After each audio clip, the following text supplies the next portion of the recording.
नमस्कार बच्चों, आप सबने बहुत देर से एक सवाल मन में रखा था कि ये कौन है। तो आप लोग खुद ही जान लेंगे कि ये कौन है। दरअसल ज्योग्राफी, पॉलिटिकल साइंस, हिस्ट्री और ये सब तो मैं पढ़ा ही रहा था। सोशलॉजी शौकिया तौर पे जो है सो उसको स्टार्ट किया था। और मुझे लगता है कि हमने उस पर एक बैच स्टार्ट किया, उसमें ये 2-3 स्टूडेंट थी।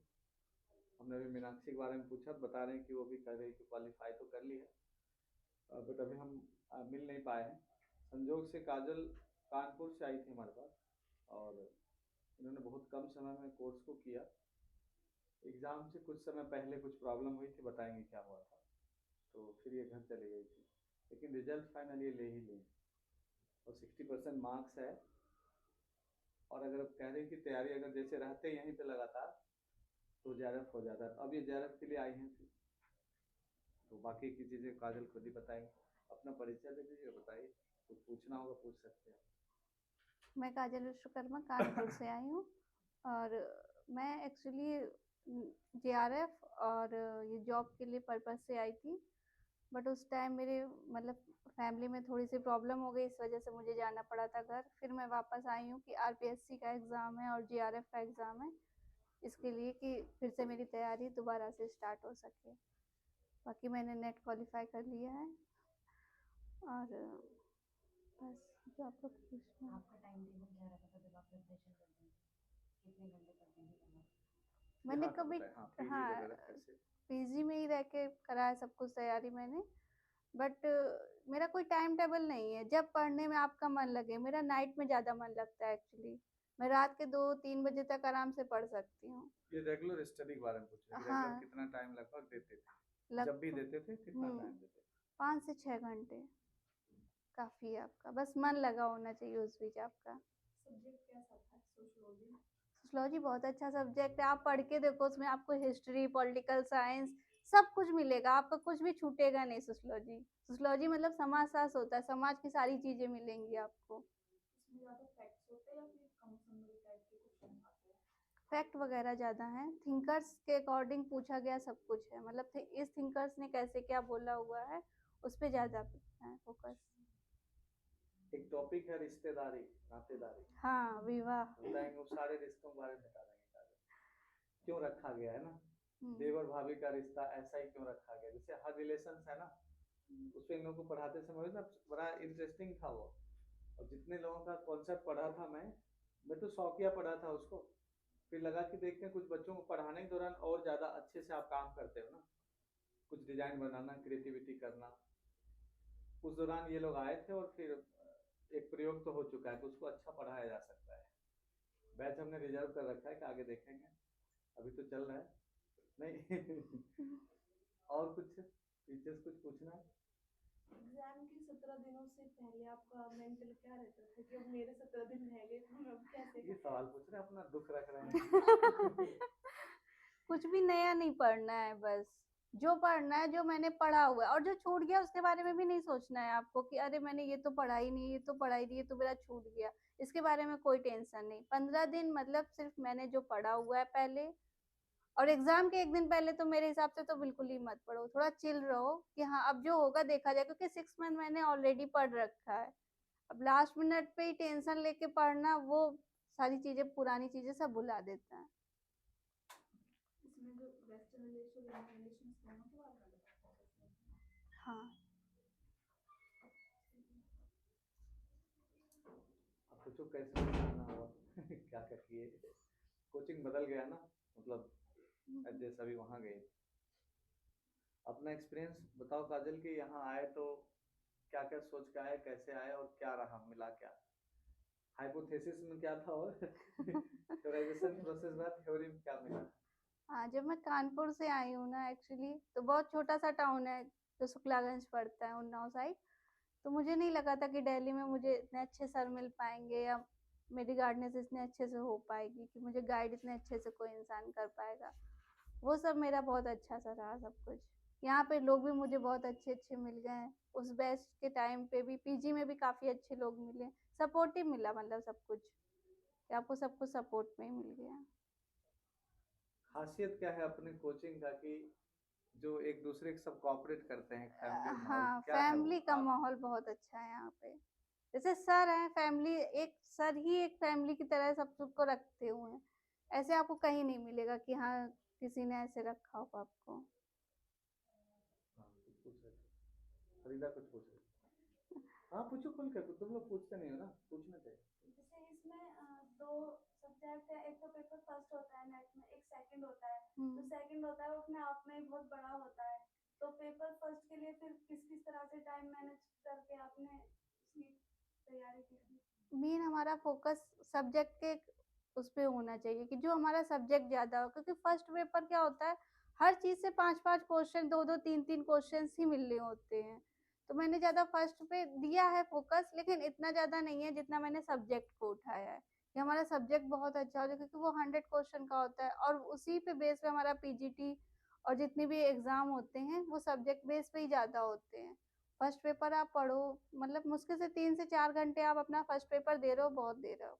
बाकी टाइम आप सब्जेक्ट पढ़ो, क्योंकि फर्स्ट हमारा पक्का नहीं होता है कि आपने भी पेपर देखा होगा, कंफर्म नहीं रहता है कि यही चीज़ ही पूछ ली जाए। हमेशा कुछ ना कुछ नया रहता अंडरस्टैंडिंग बेस ज़रूर पे है। होता है ना। हाँ, कि आप कितना अंडरस्टैंड कर पा रहे हो उसको। जैसे कि अब तो आपका, क्योंकि आपने से शुरुआत की, आप कानपुर से आई, हुँ, फिर सर मिल गए आपको जिन्होंने आपको बहुत अच्छे से गाइड करा, हुँ, आपका नेट भी पास हो गया। हुँ, तो अब आपको कैसा फील हो रहा है? मतलब कि क्योंकि एक गोल के लिए एक ऑडियंस आपके सामने बैठी है, जिसका नहीं हुआ वो है, जॉब के क्योंकि लिए तैयारी अब कर रहे आपका हैं। हो गया है, तो फिर आपको कैसा फील हुआ जब आपका रिजल्ट हुआ कि भाई फाइनली अब मेरा हो गया है? तो कुछ थॉट्स आते हैं ना मन में, हुँ। तो एक दो थॉट आप शेयर करना चाहें तो? थॉट तो यही है, आप भी जब क्वालिफाई करोगे तो आपको लगेगा कि मैंने एक सीढ़ी तो कम से कम चढ़ ली, और ये वो पहली सीढ़ी सीढ़ी बहुत, है। हाँ, पहली सीढ़ी आपके लिए बहुत इंपॉर्टेंट होती है। जब आप प्रथम चढ़ लोगे ना, उसके बाद आपको लगेगा कि हाँ, अब मैं इस चीज़ के लिए भी एलिजिबल हो गई हूँ। और कॉलेज, अगर आप प्राइवेट भी कॉलेज में करना चाहो तो उसके लिए भी एलिजिबल हो गए हो आप। फर्स्ट टाइम नहीं हुआ था? नहीं।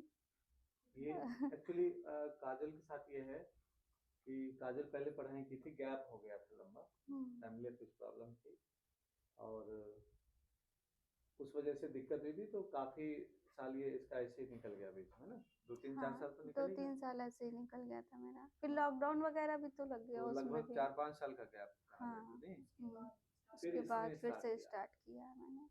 सारी चीजें दोबारा पढ़नी पड़ी हाँ। अपने से। तो ये वो मोटिवेशन आपको कैसे मिला कि जैसे होता है कि भाई छोड़ दी तो छोड़ दी? मोटिवेशन क्या, खुद से मोटिवेशन ही हो कैसे पाता है मोटिवेट। आपको कोई भी इंसान सामने खड़ा कर दे, आपको ये करना है, आपको वो, जब तक मन से नहीं हाँ आएगा आपको, तब तक राइट, आप कुछ नहीं कर सकते हो, अंदर कितनी भी। से ना हाँ। होना चाहिए ना। मैं कोशिश क्या करता हूँ कि खुद सबको रेगुलेट कर दूं, कि खुद तुम रेगुलेट अपने आप में हो जाओ, कोई तुम्हें आकर के घुमाए ऐसे नहीं है। बिल्कुल अपने आप सेल्फ रेगुलेट हो जाओगे तो ये होगा कि इजीली कोई भी टारगेट अचीव किया, उसको बनाया और पूरा कर लिया। अब रोज रोज कहने पे, किसी को मोटिवेट करने पे चलने, इसका मतलब इंजन में प्रॉब्लम है, उसको स्टार्टर चाहिए रोज, फिर वो करते हैं। लेकिन मैं मानता हूँ कि उसकी जरूरत है भी, तो जब तक क्लास चलती है हम कोशिश करते ही हैं कम माइंड करने का। ये बहुत बड़ा सवाल नहीं है ये मन का एकदम से वो है कि आप कितना ज्यादा उसको बैलेंस करके रखते हैं। तैयारी होता क्या, देखो हमारे यहाँ एक अच्छा खासा रिकॉर्ड है उन बच्चों का जिनका गैप है 9-9 10-10 साल, 12-12 साल का गैप का भी वीडियो होगा यूट्यूब पे पड़ा। वो बताएं कि 10 ईयर तो मेरा ऐसे चला गया, लास्ट में कोई पढ़ाई लिखाई नहीं, फैमिली बिल्कुल हरियाणा से ज्यादा गर्ल्स है उसमें। और उसके बाद फिर उसको एक मौका मिलता है कि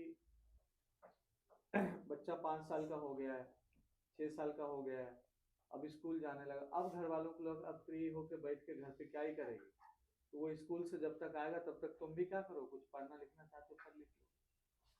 और उसने फिर अच्छी रैंक लिया, यहाँ कई हैं इसमें। तो गैप या अन्य चीजें कुछ भी, जिस समय इरादा बन गया उस समय रिजल्ट हो जाएगा, यही होता है। और एक चीज और भी होता है, सबको बताता हूँ कि ये ह्यूमैनिटीज का सब्जेक्ट आर्ट्स है। आर्ट्स में मैथमेटिक्स फिजिक्स का न्यूमेरिकल सॉल्व थोड़ी नहीं करना है, एकदम से आईक्यू लेवल बहुत हाई लेवल पे चाहिए, कैलकुलेशन माइक्रो लेवल का है। आर्ट्स है, किताब पढ़ के खुद समझना है, उसमें भी कोचिंग ले लेते हो कि समझाने वाला व्यक्ति इजी कर देता है और आसान हो जाता है। सब कुछ डिपेंड किस पे करता है, मन कर रहा है कि नहीं। मन जो कर जाता है, अभी कर ही देते हो ना, उस मन को बोलो एग्जाम में जेआरएफ कर जाने का मन कर जाए, जेआरएफ कर जाए। मन ही सीरियस नहीं करता है, मन कुछ से कुछ करता है, तो उसमें ना फोकस नहीं हो पाता। इन लोगों ने किया, आप देखो एक बार फोन पे बातचीत हुई, अभी कुछ दिन पहले हुई थी, ऐसे मैसेज, कल मैसेज देख रहे हो, कह रहे कि हम दिल्ली आए हैं, एक बार सोच रहे सर से मिलने, क्या प्लान होगा आगे का बता देंगे, उस हिसाब से करेंगे। सामने 2 एग्जाम है, जेआरएफ के लिए भी दे रहे हैं, और उस समय अचानक से जाना पड़ गया था। क्या हुआ था? भाई का ऑपरेशन था एक्चुअली, हार्ट सर्जरी थी उसकी, तो इस वजह से जाना पड़ा था।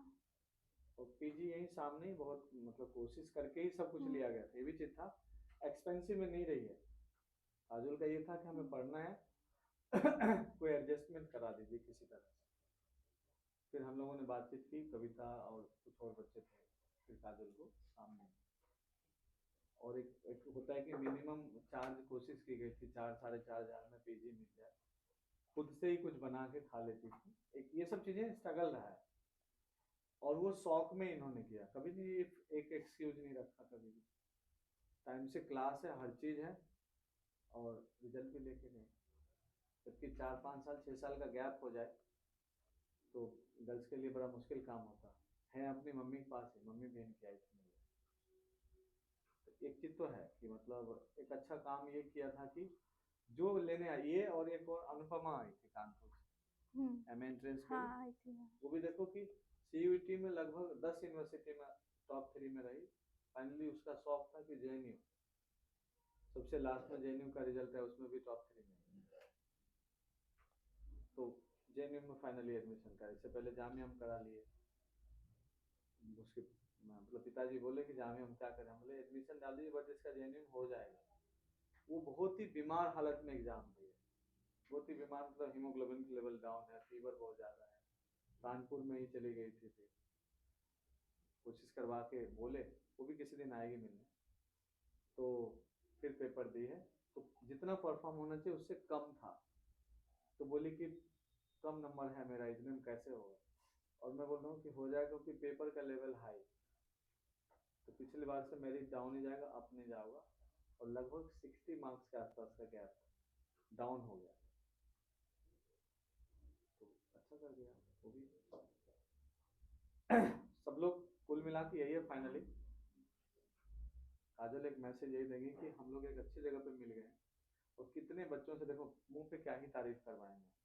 और मुझे ये भी नहीं लगता, बस मुझे लगता है कि सच जाने लोग, दुनिया समझे कि कोई दिल्ली जैसे मेट्रो सिटी में एक गांव बनाए हुए, घर बनाए हुए, कि एक फैमिलियर इन्वायरमेंट कर रहा है वो, कोचिंग इंस्टीट्यूशंस की जो अपनी कंडीशंस है सब, उसमें लेकर के चलना, और एक जो इमोशनल सपोर्ट होता है वो बड़ा मुश्किल होता है शहर में थोड़ा सा, उसको लेकर के हम लोग चल रहे हैं। तो बस जाने सब, और आप लोग भी इन चीजों को फायदा उठाएं, आप लोग भी इसको लेकर के फैलाएं, ताकि ये ना ज्यादा ज्यादा लोगों की हेल्प में सामने आए, और अच्छी जगह पे कम से कम लोग जुड़े। तो और सबको मैं बोलता हूँ कि सब्जेक्ट कितना ही पढ़ाऊंगा, सब्जेक्ट तो बड़ा इजी हो जाता है जब आपका पूरा व्यवहार ही बदल देता है कोई।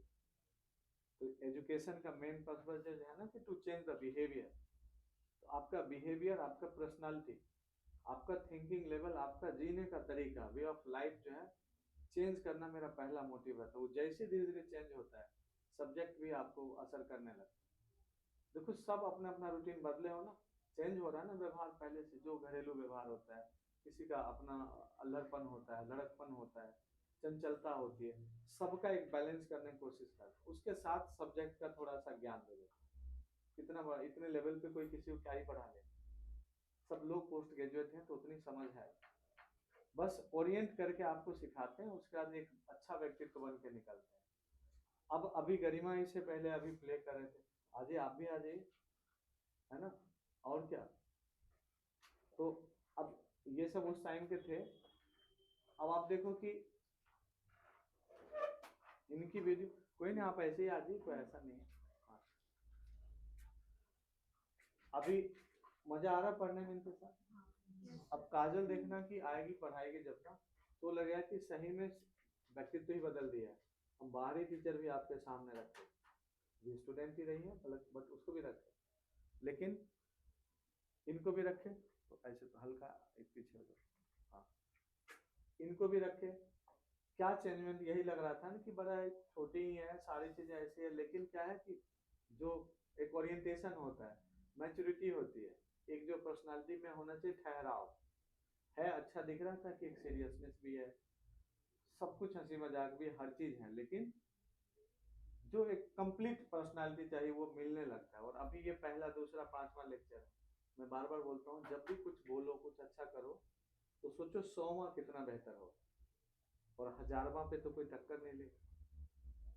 एक ही दो में सब क्या करते हो, दिवाली के पटाखे बना देते हो, बजा दिया हो गया, जाओ आज पढ़ दिए ना हो गया, 3 दिन घूमेंगे। ये जो गड़बड़ होता है 100वां लेक्चर में कि आपसे बेहतर कोई नहीं होगा। अगर ऐसा सोच के प्रैक्टिस करते हो तो देखो कि, तो अभी बोले नहीं है कल को काजल, और मैं चाहता हूँ ऐसे ही कम से कम ज्यादा नहीं, मैं लाखों में तो नहीं 5-10 हजार खाली खड़ा कर दूं, जो 4-5 सब्जेक्ट है, 500 का आंकड़ा पार किया है तो ये 5000 भी पार ही कर जाए। और ये सब हम लोग मिले जब आफ्टर 15 ईयर 10 ईयर 20 ईयर, तो देखो कितना मजा आएगा, सबके सब ये उसी फैमिली का मेंबर है। और हम भी कहीं रहेंगे तो कहेंगे दिल्ली में it was a time in Delhi, है ना, हमने इन सबको खड़ा किया था, और ये सब बच्चे हमारे हैं, तुम लोग भी बड़े बड़े काम कर रहे हो, ये सब ख्वाब ये सब पालो। जब कभी सोचा नहीं, ख्वाबों में ही कभी यूएस नहीं आया तो क्या करेंगे, बिहार से बाहर कहाँ जाएंगे, कि हाँ एक टाइम आएगा मैं फिर वहां पे मेरा स्पीच चल रहा होगा शिकागो में और बहुत बेहतरीन लोग सोच रहे होंगे यार क्या व्यक्ति है। ऐसा कभी सोच के देखो, इमेजिन करके देखो कि मैं भी यहाँ पे खड़ा होकर इतना बढ़िया से कोशिश करूंगी समझाने का, और एक दिन समझा लूंगी तो छोड़ूंगी नहीं फिर, अगले दिन भी और उसके अगले दिन भी ऐसे ही रहेगा हमारा, फिर लाइफ भर यही काम ही करना है। क्योंकि यही एक एक्टिविटी है जिसमें ना डेली नया चीज मिलता है। सब जॉब से बोर हो जाते हैं 2-4 साल के बाद ना, बट टीचिंग एक ऐसा प्लेटफॉर्म है जिसमें नई नई चीजें रोज आती रहती, नया क्रिएट करो। मैं टॉपिक फिक्स नहीं किया, लेक्चर प्लान कभी करके नहीं रखा, रोज क्रिएट करो, आज नए तरीके से लेक्चर हो, आज ही जैसे चला, उससे पहले ऐसे नहीं पढ़ाया था, तो पता ही है जोग्राफी वाले सब बैठे, तो सब लोग अच्छे से करो। काजल से लास्ट क्या पूछोगे बढ़िया कुछ पूछ लो कि क्या हम लोगों के लिए आपका सजेशन है, बच्चों के लिए एक सजेशन, और इस फैमिली का कैसे आगे जो है ना सब स्टार बन के रहे जुड़े हुए, इस पे दो लाइन आप बोल दीजिए। सजेशन तो मेरा यही है कि आप लोग फोकस होके पढ़ाई करो बस अच्छे से, और सर से जुड़े रहेंगे तो हमेशा आप लोग अच्छे से उन्नति करोगे। तो